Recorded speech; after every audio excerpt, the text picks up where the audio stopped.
మా చిన్నప్పుడు ఈ పొయ్యలు అన్నీ గూడా ఏది మనకు హోటళ్ళల్లో పొయ్యలు గ్యాస్ ఉండేది గాదు. ఇంత ఎత్తున ఒక అటు ఇటు పేడతోనూను మట్టితో, పేడతో చేసేటటువంటి గోడల్లాగా ఉంటాయి. ఆ పైన అంత పెద్ద పొయ్యుంటది. అంటే పెనంలాగా అదంతా ఉంటదనమాట. దాని మీదన ఈ కింద కట్టెల పొయ్యుంటది. కట్టెలు బెడతారనమాట. కొన్ని చోట్ల కట్టెలు, కొన్ని చోట్లొచ్చేటప్పటికి ఊక మన ఈ రైస్ మిల్లులో దొరికే ఊక ఉంటది గదా! అప్పుడు పారబోసేవాళ్ళు ఆ ఊకని.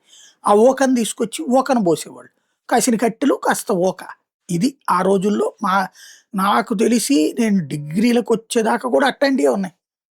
నేను డిగ్రీలకొచ్చిన టైంలో ఒక రకంగా జెప్పాలంటే వాజ్పేయి టైం నుంచి గ్యాస్‌ని మెయిన్‌గా తీసుకొచ్చేసేసి ఈ కిరసనాయిలు ఇవన్నీ తీసేశారు. అంతకుముందు కిరసనాయిలు పొయ్యలు గూడా ఉండేయి.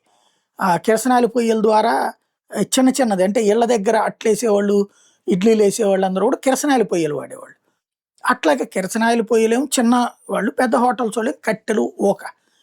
ఇప్పుడు మళ్ళీ ఆ దశకి వెళ్తామనుకుంట. ఇప్పుడు కిరసనాయిలయితే జేయరు గానీ కట్టెలకి. ఇప్పుడు చాలా చోట్ల గ్యాస్ కొరత కారణంగా కట్టెల వైపుకి వెళ్ళటం ప్రారంభమైంది. బిర్యానీలు ఇట్లాంటివి వండేటటువంటోళ్ళు కట్టెల పొయ్యలు నడుపుతున్నారు.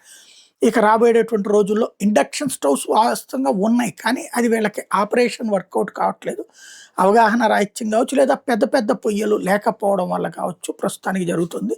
బట్ ఓవరాల్ ఈ యుద్ధం పూర్తయ్యేటప్పటికి అంటే కరోనా వచ్చినప్పుడు కొన్ని రకాల మార్పులొచ్చినియి మన జీవిత విధానం. ఇప్పుడు మళ్ళీ యుద్ధం కారణంగా కొత్త రకం మార్పులు రాబోతున్నాయన్నమాట.